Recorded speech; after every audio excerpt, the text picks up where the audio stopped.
You are at the intersection of wealth, health, and happiness.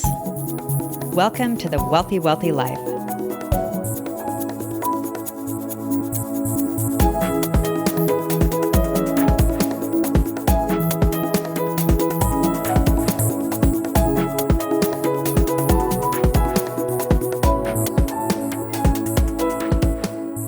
Hi, I'm Krisstina Wise, and welcome to A Wealthy Wellthy Life, where I interview thought leaders who teach a countercultural approach to money, health, and happiness. Because, truth be told, great riches don't matter if you're sick, and optimal health doesn't matter if you're broke. Today, I tackle health wealth with Claus Pummer. Claus is a sleep expert. How did he become a sleep expert and sleep coach? Originally from Germany, he started his career as a craftsman specializing in furniture making. As a successful bed designer and organic manufacturer, he started to realize how many people have sleep issues, and he started to notice how organic materials could make a difference in the quality of his customers' sleep. That led him to research sleep and to look into sleep psychology, which eventually led him to become a certified sleep coach. He explores the quality of sleep through deep analysis of several environmental factors, including electric frequencies, temperature, light, toxins, and a lot more. So if you have any sleep issues, you certainly want to listen to this conversation. We talk about the importance of sleep and the epidemic of poor sleep in today's culture, the processes that occur during sleep that are critically important to our health. We talk about the toxicity in our sleep environments. We talk about EMF and how it negatively affects our sleep, and we have EMF everywhere in our bedrooms. And finally, we talk about the Semina sleep system, which I use in my own home as a part of overall sleep hygiene and overall health. We cover a lot in this conversation. I hope you enjoy. Claus, it is so fun to be here with you today. Thank you for being on the Wealthy Wellthy Live podcast. No, thank you for having me this morning. It's beautiful. It's a Monday morning in Pasadena, California. Thank you. And I'm here in Austin, Texas. And funny enough, I guess, we met almost a year ago at the Bulletproof Conference in Pasadena. Yes, it was last September. My first time I've been part of it, and a very successful event, and I'm looking forward for the next one coming in a couple of months. Yes, so I will see you there. And I just saw you last week at the Paleo Conference, Paleo FX here in Austin. I'm really, really excited to talk to you today because I think our conversation might really puncture or blow up some new thinking for a lot of different people. And it's around the conversation about sleep. And you really opened my eyes and gave me an awareness of something I'd never heard of before or never thought of, is that clearly we're all aware of the importance of sleep today, that we need to get enough sleep. And I'd like to talk a little bit about that today. But I'm not sure you know this about me, but when I was sick, what made me feel like I was going crazy, like really going crazy, and I'm not saying partially crazy, like I thought I'd gone over to the side of crazy. And the worst thing about my illness that had a lot of dark moments, physically, emotionally, mentally, all of that. But the worst part was I couldn't sleep. And I would go days without sleeping. Sometimes, just maybe 30 minutes. I'd have trouble falling asleep.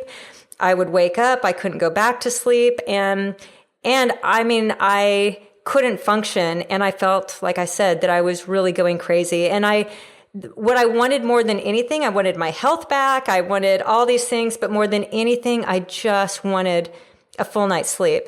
So I never really appreciated sleep. I think before that, when I couldn't sleep at all, and the ramifications of that and how horrific it was. And so then more than anything, it's like, I just wanted sleep. It was almost a prayer, like, just give me, dear God, please just give me a full night's sleep. So it was at that point in my recovery and everything that I went through to regain my own health. Sleep, of course, it's like it had a whole new importance for me because I saw the true negative effects of real lack of sleep. Mm-hmm. So, we come full circle a couple of years, and I've been focused on sleep, knowing the importance, some sleep hygiene that we'll talk about a little bit. But one thing that I never even thought about until meeting you last year in Pasadena was beds.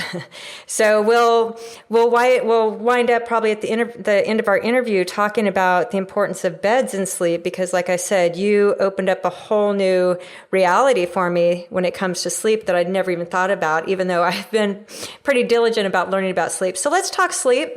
Yep. I think now we all know that diet, exercise, and sleep are critical for good health, but I'm not sure people really know why sleep is important, because it's just the new science. It's really starting to unravel, like, what happens during sleep that is so important and why it's so necessary, and why living these lifestyles where we get 4, 5, 6 hours of sleep maybe, or get woken up in the middle of the night, really is impacting our health. So do you have any sort of reports or any sort of research that talks about how well we sleep or how poor we sleep as a nation? Yeah. That actually pretty in North America, or including the whole continent, Canada, we do know 7 out of 10 people have trouble sleeping. So it's almost 70% of the entire population. And in Europe, the numbers are not much better. The European countries have similar numbers. And the problem, became when we start having an industrial life. In the moment the light bulb was developed and machinery, all of a sudden, people start working in factories, and we actually been able to extend daytime much longer with a light bulb. So instead of going home when it's getting dark, you're now staying at work while you can turn the light bulb on, and you have electricity to keep you nice and comfort, and you will work 1, 2, 3, 4, 5, 6 hours longer. So I think the revolution in regards and the different big change from sleep is our ancestor had a different lifestyle. Of course, they had more a natural lifestyle. They spent way more time outside. They're being connected with nature. They really did not have an alarm watch or a Fitbit or any kind of devices to monitor their rhythm and their lifestyle. And the only monitor they had was the sunrise and the sunset. And this is our natural life. In the morning hours, when the sun is rising, you naturally get some light exposure, and you actually naturally wake up with no need for alarm clocks whatsoever. Sun will make you wake up in the morning. And the same happens when the sun goes down, you become sleepy and you get kind of ready to go to bed, and now it's time to sleep. So we had a proper life cycle, and of course there was a difference between the seasons and exactly where you lived in this world. There's always some fluctuation about an hour less, an hour more, but this pretty much was really easy controlled, and this did not go away. The sun does the same today what the sun did 200 years ago, so not really a change. And now, in the modern life, with technology and our modern lifestyles, we are working till 11, 12 o'clock midnight, and we work up super early in the morning to run to the gym while we did not have time the night before, while we do know exercise is kind of an important part of our health. And of course, we run to the supermarket, buy organic foods and stuff like this. But then what then about sleep? We take sleep as a passive part of life. And when something is passive, this doesn't sound fun. It's kind of a waste of time, right? So people... and on that note is that we're very clear, like, yes, we need to exercise. Yes, we need to eat right. I've got it. But I'm not sure we're at the place where we understand the importance of sleep. Got to exercise, got to eat well. But we have to sleep. So what are some of the negative, what is research showing us today, like some of the negative consequences or implications of recurrent lack of sleep? How is it affecting us in day-to-day in performance, in emotions, just well-being overall? Yeah, our whole entire body system depends on a good night's sleep and recharging and re-energizing our immune cells and our biological cells. So when with the lack of sleep and bad sleep, we compromise the most important part of sleep, the re-energizing part. And this only can happen in a good night's sleeping environment and when you actually have enough sleeping time and sleep quality. So when we do have to sacrifice on the sleep, we are actually going to bed tired and we're waking up still exhausted. So we don't have this 6 to 8 hours time to really recover from our day abuse from the day before. When we are active and we're going to work and we're living our lives, we abuse our body. Everybody does. And this can be harmful at some point. On the other hand, this is normal. We are active. So the passive part of life, the sleeping part, and for the body, it's this important to relax and re-energize to really make sure I can give the red blood cells can take enough oxygen to recharge our immune system. We want to make sure we can start sweating and detoxifying to get rid of all the poison in our intake from food and air and cosmetics and stuff. So this is part that happens during nighttime. We want to make sure we are mentally up to date. We start dreaming during sleep. The dreams are the only way to figure out mentally our life, what's happened the day before or years before. We're having dreams about ourselves, other people in our lives, who people came across our lives. And all this stuff only happens during sleep. When we're missing those components, we are sacrificing our human body even more. We're missing this whole entire recovering in the nighttime, and we going to the next day and abuse our body again. And then we do this the next day again. And then maybe we have one good night, but then we have another 3-4 nights where we're not sleeping well. And actually, regarding this is very interesting studies. When you think you can catch up on sleep on the weekend, it's totally false and it's misleading. We cannot. When you work like a dog from Monday to Friday and you have 5 hours sleep or 4 hours, and you really think you can sleep your 6, 8, 10 hours on the weekend to catch up with the missing sleeping hours, it's not working like this. Well, like you said, is because there's actually something very important that's happening at night when we're sleeping. Our body, it's really moving from more of a catabolic to anabolic state, right? Where we're awake and the body's using, it's in wake state. It's using the energy. It's expending energy. We're in that state where things are fully operational and our bodies have to recharge. And that's what happens and why sleep's so important, right? It is that recharge. We can't, with the car will run out of gas. You have to fill it with gas. You have to refill it. And our bodies, the machine part of our bodies that's what happens. I think what we're learning even through dream state is that dreams is very important. We go out of the different, 3 or 4 cycles, yes, different sleep cycles, and different things happen as we go in and out of these different cycles. And dreaming is a way that our body almost closes what previous experiences and lets go of certain things that it needs to let go of, and to prepare our body and our mind for the new wake state. Like you said, in the anabolic state, our cells are actually repairing, detoxifying, our systems are getting recharged. And our body has to have this time after every day to have enough time and space to dream, because it's very essential, as well as for our body to recuperate. So is there anything to add to that? Is that what the research is showing? Yeah, for sure. And I would also say what is kind of important, there's certain kind of nutrition and we have hormones. One of them is melatonin. The other one is cortisol and serotonin. Those are certain hormones we only can develop during the nighttime from the beginning. So I would say, when we extending the day to nighttime and shorten our night so much and don't have a proper sleeping environment, we're missing up very important hormones of the human body. And you cannot swallow those in any kind of form the next day while it's then daytime, and even you can buy them now, they're still not the same when you create them naturally with your own system. So I think very, very important. Yeah, and like what you were saying earlier is our ancestors, that we didn't have all this artificial light and all these iPhones and electronics and blue light, that our bodies are very rhythmic. So we followed, our bodies very much followed in the rhythm of nature. And now we're not doing that anymore. So with alarm clocks jarring our body maybe out of a sleep state, with light and blue light, we're watching TV up until we try to fall asleep. So it's not allowing our bodies to either fall asleep easily because it inhibits some melatonin production, like you said, and we're really jacking with our natural cycles as human beings, correct? So, what are some of the things that we're doing that are just killing our sleep quality? Yeah, I'm very concerned about EMFs and RMFs, electromagnetic fields and radiomagnetic fields.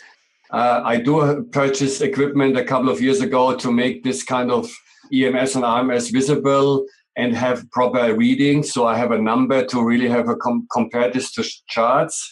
And I'm doing this on daily basis, with phone consultation to measure people's sleeping environment. And I think this is the most alarming thing what I right now experience. So what is before you talk about that, what is EMF? As EMF stands for electromagnetic fields. And those electromagnetic fields are coming from power lines in our homes. We do all have electricity, so we run power lines in our walls, and we do have outlets, and we do have switches. So all these things having an electro and a magnetic field. The worst ones are the radio frequencies, and those are devices like a wireless router, a cell phone, a Bluetooth device, a remote, and everything what kind of sends a signal, your printer, your computer. And again, those items are in our homes.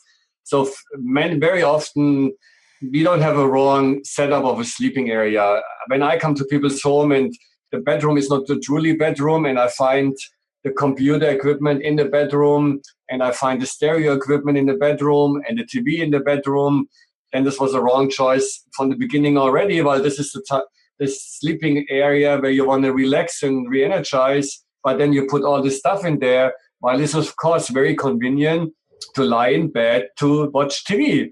It's very convenient to put your laptop in bed on your chair, on your lap, and work in bed. While we are lazy. We want to be lazy. We're working all day. So naturally, this would make sense. But physically, we violating any laws from nature whatsoever without really thinking about it. So what the better decision would be to put all these electronics away from the bedroom area, create a sanctuary where you really walk into it and you know now I'm done for the day. This is where I'm having now a shower and a steam, and I'm going to bed, talk to my husband, you make love to each other, you read a book, and I fall asleep, right? This should be. But unfortunately, reality, different. Almost any of the rooms I'm going to has anything of those devices. And then as we know, when you cannot smell something, you cannot see something, and you cannot hear something, we ignore it. But then I'm coming, I make my measurement, I turn my microphones on, my speaker, and people actually see the readings, and I show them the European guidelines. Those guidelines exist for many, many years. They're not acknowledged by any government, either the German or European government or American governments. But when people working in this world of have a more environment-friendly homes, we do have some guidelines in our exposure to electromagnetic and radio frequencies. And so what are the EMFs doing, especially to our sleep? What they actually do on the end of the day, and you can see this on a dark field microscopy, they really glue our red blood cells together. When you have healthy blood cells, the red ones, they're looking like coins and they're floating side by side. And they are able to take a huge amount of oxygen through your skin in the nighttime to recharge your immune system and organs. We call this the nourishment of our cells, including, of course, the food what we eat as fuel as well. So we have a combination. We need real food, organic food, and we need oxygen to keep our body cells alive. We have about 7 billion cells, and every day there will be about 1 billion cells dying, and we're creating other cells, new ones. And always there is this internal fight in our human body to get rid of the bad cells, to create more good cells, and make sure that this count is in balance, right? With the high exposure of this electromagnetic field and radio frequencies, we're blocking the creation of these red blood cells floating side by side. They're glued together like coins. Remember the olden days when you've been a kid, you collected pennies, and then you've been proud, you had 100 pennies together, and you had to roll them in a little paper roll and brought them to the bank. So you are able to get, deposit the money. And then all of a sudden, there's only one left cell and one right cells, and you're missing 98 cells. And this happens in the body with this high exposure of electromagnetic field. And when this happens for one night or 2 nights, it's not the end of the world. The problem is we're doing this night after night, week after week, month after month, year after year. And we call this human inflammation. When you scan your whole entire body under thermography, what is much better than any kind of exposure to X-ray, you will get a picture of the human body in temperatures, and you can see where human inflammation starts. And this is really the part where you sacrifice your immune system and all kind of organs around this area. And this can lead to a chronic disease, but we really never know. This happens to us or we don't. And the only example what I can say for that is when smoking cigarettes. I personally do know people who are 90 years old and they smoke 2 packs of cigarettes since they're a teenager. And they seem healthy. They're still running around and do their stuff. They're coughing once in a while, but they're healthy. And then I do know people who never smoked in life and they got lung cancer or any other disease, and we call it passive smoking. So unfortunately, there is no guarantee, but we do also know in the 60s, smoking was very popular and governments did not make a fuss with us smoking. And, when I immigrated to Canada 18 years ago, and in Canada, our healthcare system is paid, so our Canadian government is a little bit more, keen about us to be Canadian, be healthy. So there is a way more stricter education there. And but then 10 years ago, we changed the label of our cigarette packs, right, and put these awful pictures on it. So even the government now acknowledged with smoking, you will look at this picture and make a clear decision. Do you really want to look like this? And you want to die on a disease like this? And I predict something similar for our use of our electronics. So how far do the EMFs travel? Is it within a foot? Do we know? Is there... Yeah, it's of course, in our bedroom, the electrofields are, 3, 4, 5, 6, 7 feet easily. Magnetic fields, 6, 7, 8 feet. The most concerning part, of course, radio frequencies. When you have your cell phone on your night table, the cell phone travels to the next cell phone tower, what can be 2, 3 miles away. And in this whole, the further you're away, desto weak the signal. But we have to think about one thing. Our cell phone has 4 gigahertz. And 4 gigahertz stands for 4 billion hertz. Our human body runs on 6.7 hertz, the Schumann frequency, the Earth resonance. So say we rounded up 7 hertz to 4 billion hertz. And we are being created 1,000 years ago when we did not had an exposure of 4 billion hertz. And do you really believe our human body adapt naturally to this in the last 60, 50 years? Well, this technique is not very old. The cell phones are 30 years old, right?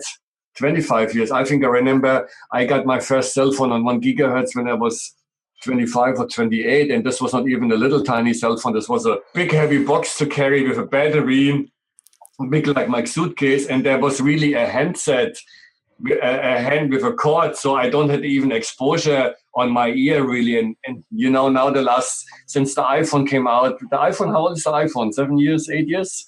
Something like this.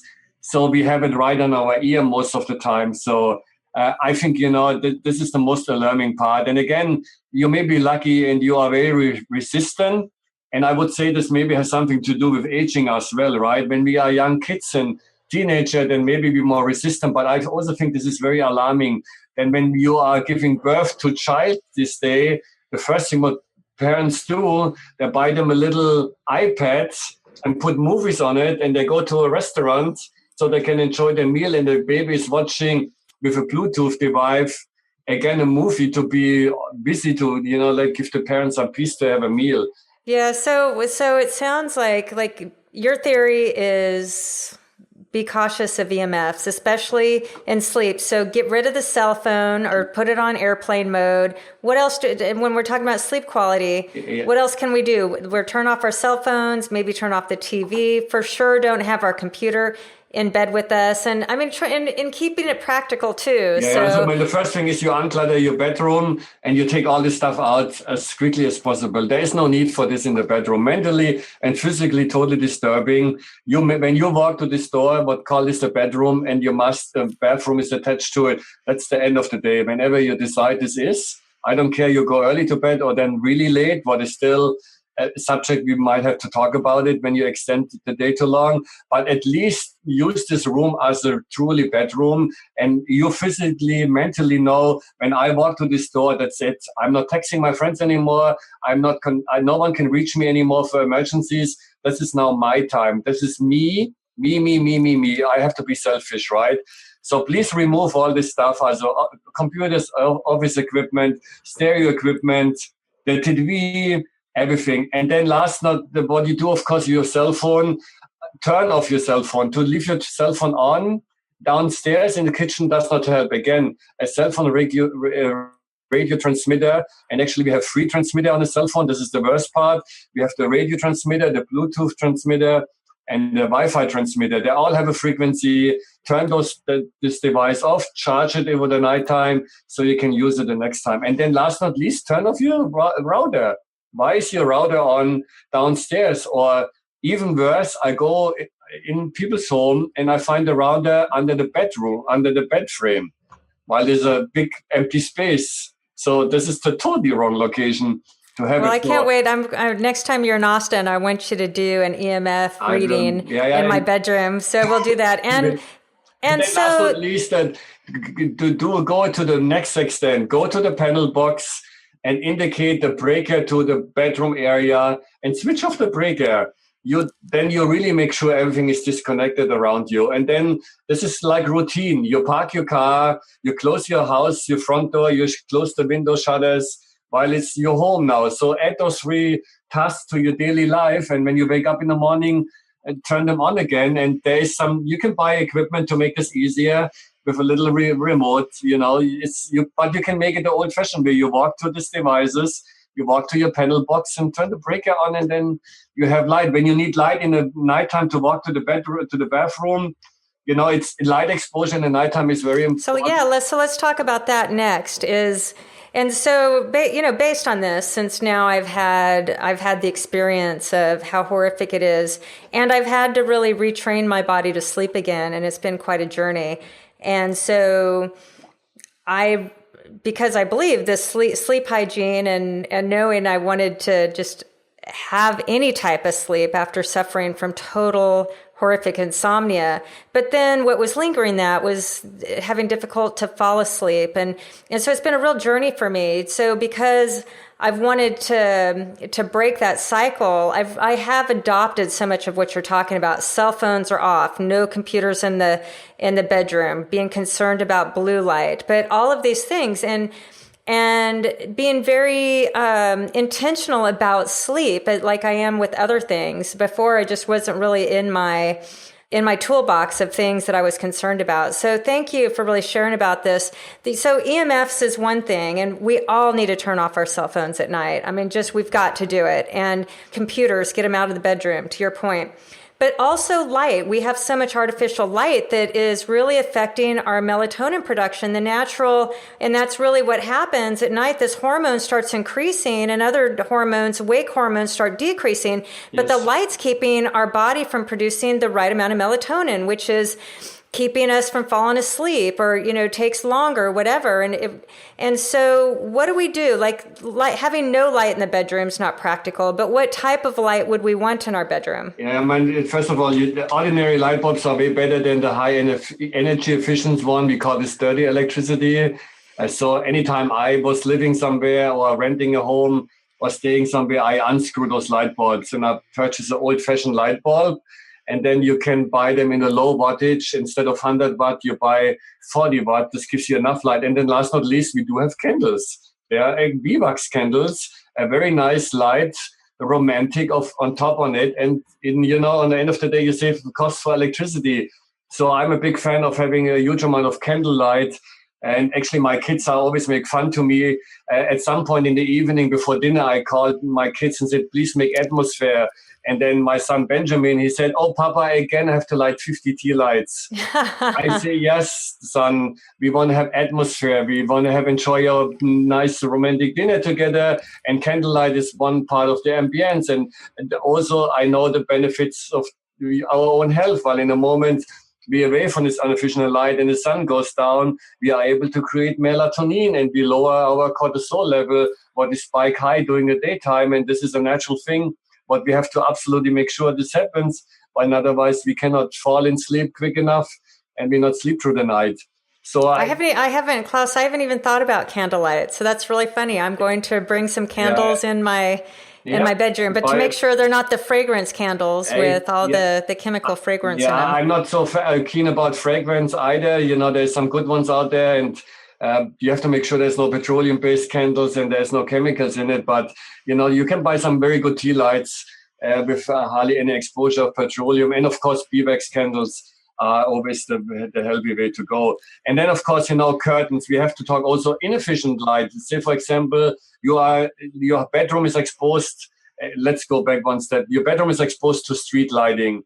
When we living in urban cities, we do have street light, and sometimes we have our alarm system is based with a huge light in our yard. What goes on when something is moving, and then all of a sudden you have a full day bright exposure in your bedroom. So I do have to point out a proper curtain is recommended for good night's sleep.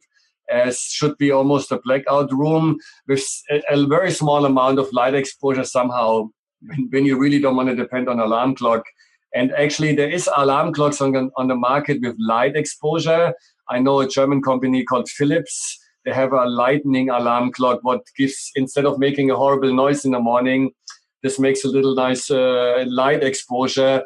And then in a couple of seconds, you naturally will wake up in the morning anyway, while you start already dreaming. And when you dream, your eye movement is very rapidly and very violent, and you open up your eyes, and in a moment you really get real light exposure, you're up anyway. So this is a very nice way to do. But again, curtains are very important. Very often my home consultation don't find proper curtains, full exposure. And even the moon and even our stars, when you live outside of an urban city, it's very nice to look at them. But when you really lie in bed and it's pitch dark out there, it's quite bright. I have trouble sleeping even under moonlight. It's too bright for me. I have a home in Canada on the lake where it's outside of out of Toronto, 2.5 hours north. So we have even northern lights. And on those nights, you could not sleep with this natural light exposure in the nighttime. It's too bright for me. So it is. And I agreed. And blackout curtains are a must. And quick story, that my husband and we recently moved into a new house, and we didn't have curtains in the new house. And so we had two windows that are on either side of either wall, and moonlight would come in one, and then just the lights and would come in a big wall of windows on the other. And both of our quality of sleep being used to blackouts and really dark and noise free, that we both weren't sleeping, and realized like our bodies couldn't get into the deep sleep with just some of the ambient light from the moon, or like you said, the other, we're even a little bit out in nature, and still there's lights from houses and so on and so forth. And I mean, we couldn't wait to get our blackouts in. And then right when we got the blackouts, that's the only thing that had changed. We finally got back into good sleeping patterns again. But it's one of those things that I didn't even realize, how much the blackouts had changed my quality of sleep until I didn't have them for about a month. And so absolutely. And also when you have any kind of, chronic disease and you're sick and you take medication, most of the medication actually is based on a darkening sleeping environment. So we do now, especially for cancer patients, the medication is much more successful when you have a totally blacked out room. And again, very forgotten part. Also, what is very disturbing in bedroom is the flooring. And I want to point this out, many people have carpets in their bedrooms and a beautiful hardwood floor downstairs in the living room, kitchen area, and entrance. I would do it the opposite way. Get an expensive hardwood floor up there in the bedrooms and using your carpet downstairs, while, again, you spend way too much time in this bedroom. We do know carpets contain petroleum, fire retardants, formaldehydes, and also they're heaven for house dust mites. So we want to make sure, we have a flooring surface where we can benefit from, and a solid hardwood floor, when possible. Laminate flooring are better than carbonate, but they're still synthetic. So there might be a small amount of formaldehyde in it, but way better than carpet or any other synthetic materials. I would recommend to really get an organic hardwood floor with organic oil finish and install this in the bedroom to give you already a better sleeping environment, breathing and airflow, right? Air is very important for us too.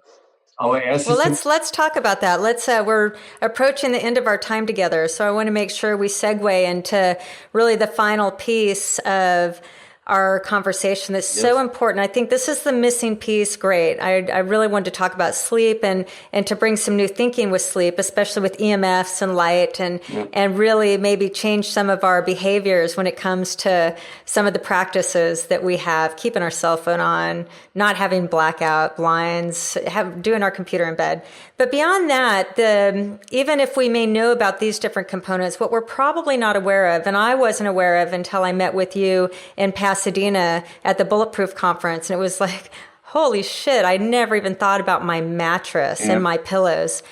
And you educated me, and as a result, I completely changed my bed. Immediately, I bought one of your beds because I'm so intent upon health and wellness and sleep specifically. I mean, it's equally important to the other things that we've already mentioned. But it was a lack of awareness that I was sleeping on chemicals. I was toxic exposure every night, and I almost died from toxic exposure. Yeah. So, I mean, here I am, somebody that's so concerned about this because it was part of, my own illness came from toxic exposure. Yeah. And here I was sleeping on a toxic bed without knowing it. So can you talk about very quickly what is in most beds, even these Tempur-Pedics and these very expensive beds? We're basically inhaling a bunch of chemicals every night. Is that correct? When we look out for a mattress, there's two components to consider. First of all, a mattress has to be metal-free and has to be chemical-free. Doesn't matter what brand you find out there, but those are my main concerns. And when you look at it, then when you already make this main decision, metal-free and chemical-free, there will be a handful sources out there. And then you have to make this next step to the next level and say, is this European organic or not American organic? Unfortunately, there's different standards in this world. And I'm living in the States now and I enjoy it pretty much, but I also enjoy my heritage and my European standards. While I do know I pay a little bit more or much more, but I know what I'm getting. When you buy a fancy German car, a BMW or Mercedes-Benz, you do know what you get compared to maybe another car brand, right? So it's very important to make sure what kind of standards I want to follow myself. And you should raise the bar very high in the room where you spend a third of your life. You spend 25 years in bed when you turn 75. And the question is, we're not used to it to spend more money for bedding or mattresses whatsoever, while no one ever educated us. So we think a $500 mattress does something good for you. Then ask you the question, how much is your health worth and how much is your sleep worth? When you really think you can have a $500 mattress and get benefits from it, I have to disappoint you. It will not happen. Even in some of the luxury brands that are out there, I do know luxury brand mattresses for $15,000, $18,000, $20,000.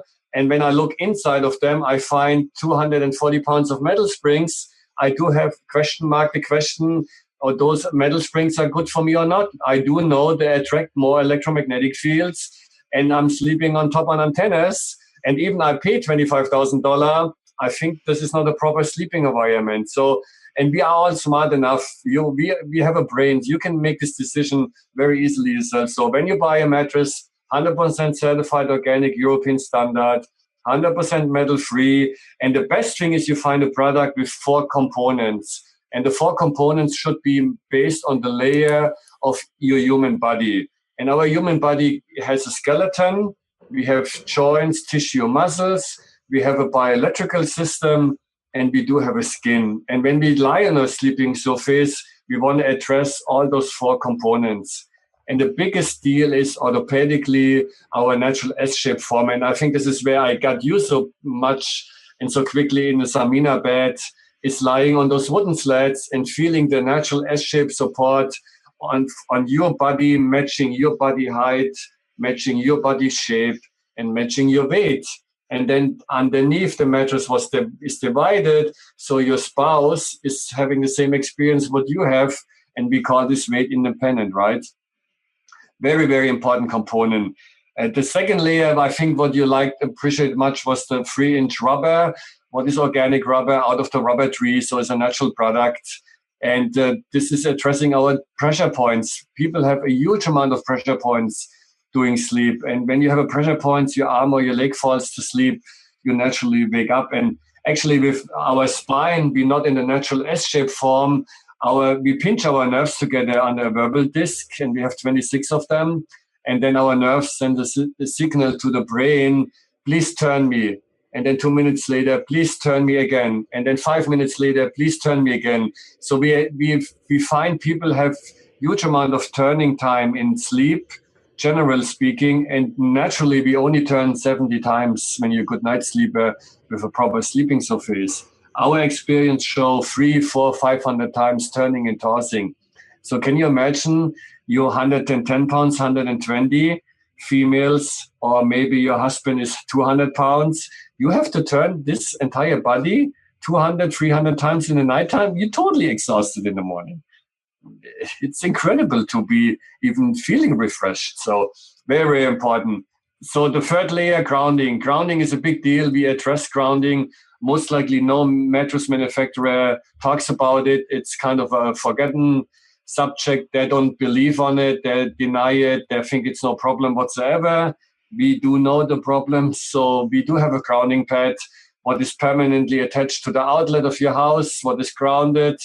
The grounding pad contains a high contents of silver, what is a 10,000 times better conductor to electromagnetic fields and radio frequencies than the human body.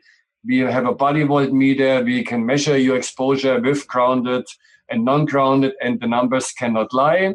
The numbers are there. And last not least, you're always the best test person. When you improve your sleep with grounded, then I know grounding is working. So the measurement on the end of the day is bad from the beginning in any homes, while this is how the way we live.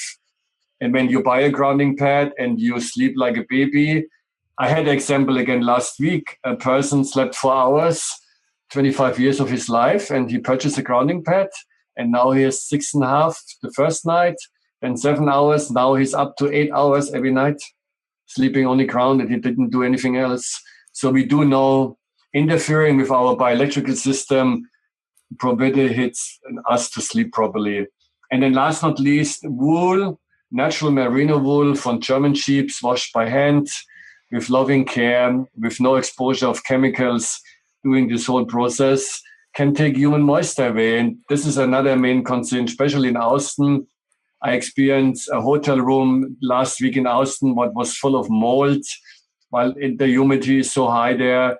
A human body sweats a half a liter of moisture every night, together 1 bottle of water. When you have an enclosed system, what is based on synthetic materials, what are based on petroleum and fire retardants, human moisture stays in there.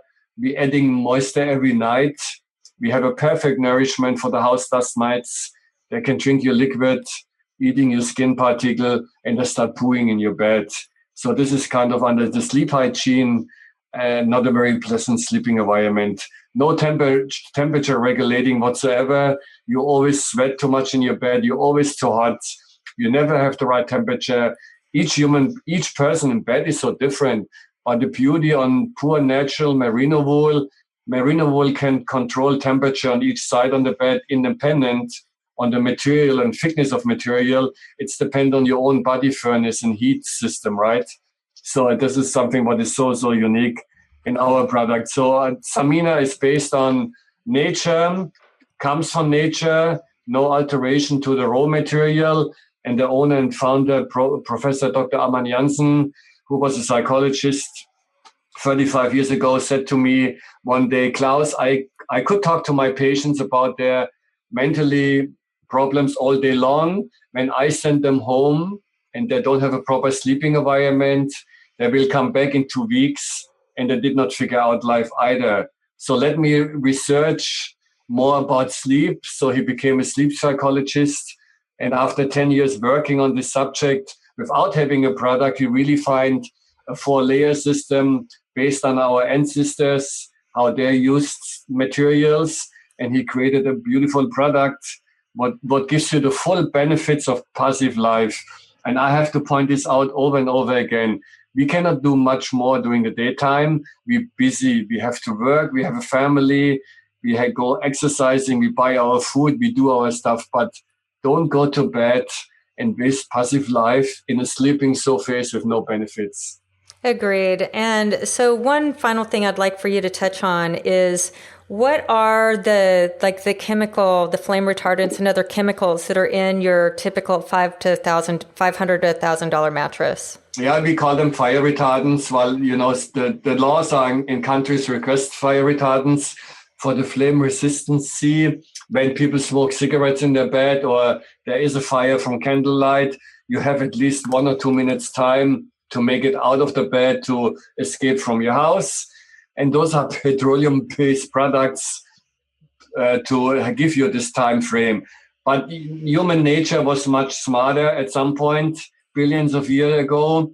We do know merino wool is not really burning. Merino wool is moldering and resists the flame tests naturally from the beginning. And finally, after so many years with flame retardants, the law in many countries gets a little bit eased. But unfortunately, you have to, when you want to be without flame retardant, you're buying very expensive raw materials. When you do a mass product, what is the conventional bedding industry does, they're all interested on selling quantities, not quality. You still have to have a product what is petroleum-based. And anytime you put petroleum or synthetic materials in there, you have no other option to put flame retardants in there. And on the end of the day, metal springs, when you go the metal spring mattress route, or you're going the synthetic mattresses with 6, 8, 9 inches of a rubber foam, right? All those products are pretty inexpensive to make. The average cost of a conventional bed is maybe $200 max. And again, the whole idea is to give you a good sleeping surface, feel comfortable. Anytime you buy a bed mattress, you say, oh, this is better than my old one. The question is, how much long is this better? Is this lasting for 6 months, for 1 year?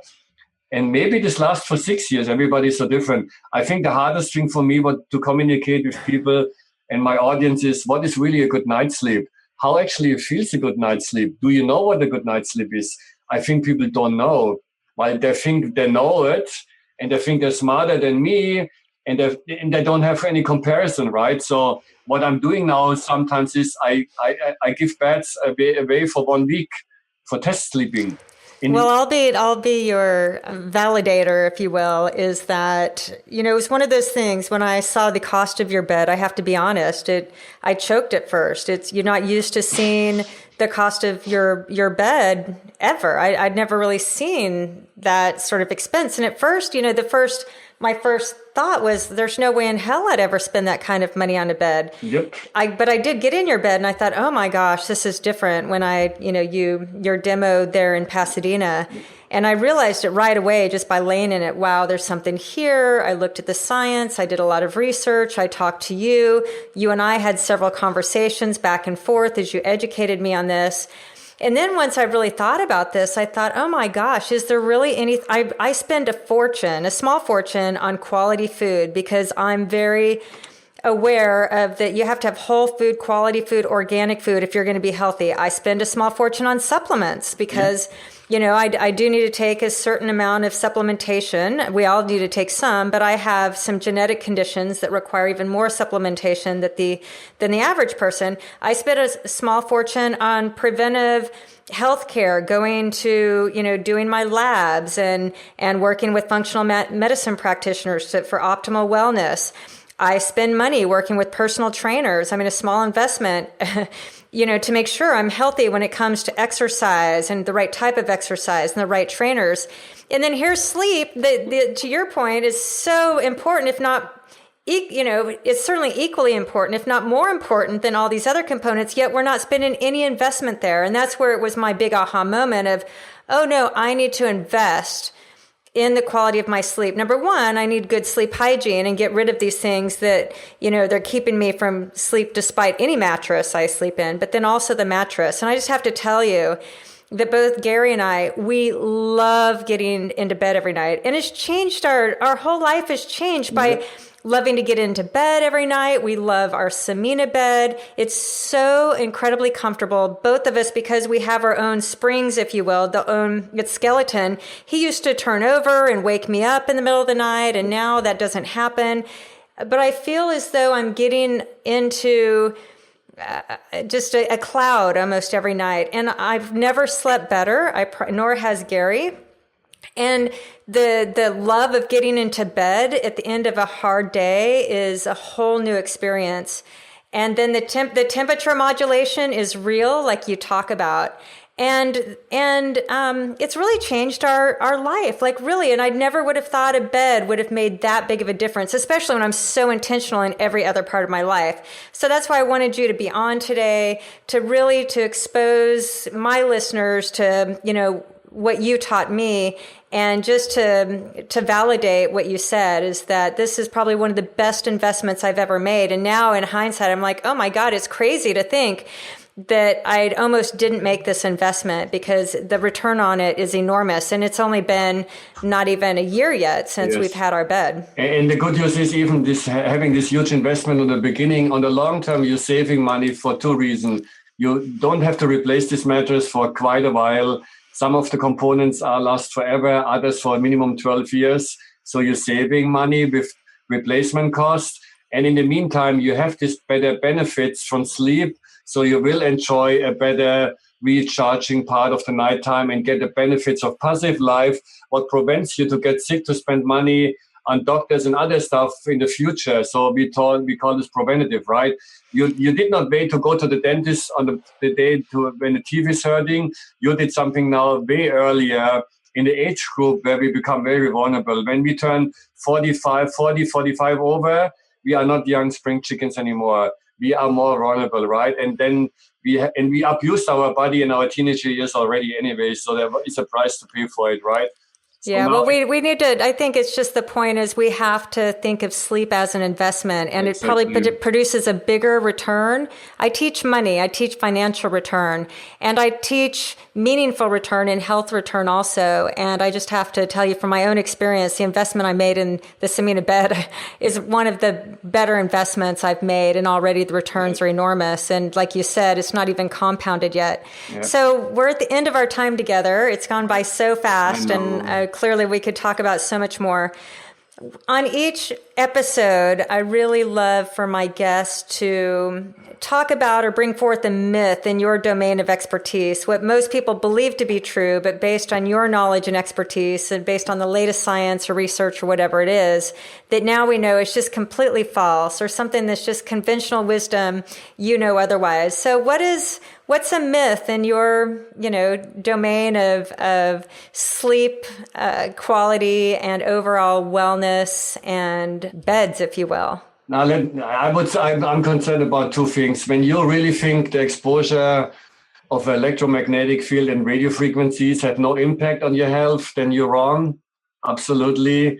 I'm very worried about this for our future generation and kids to come. So we will see. I guarantee you, in 10, 15 years, we will not see in Hollywood movies people using cell phones. Like we don't see in Hollywood movies anymore people smoking cigarettes. This will become, and then we know they're in acknowledge this was a problem.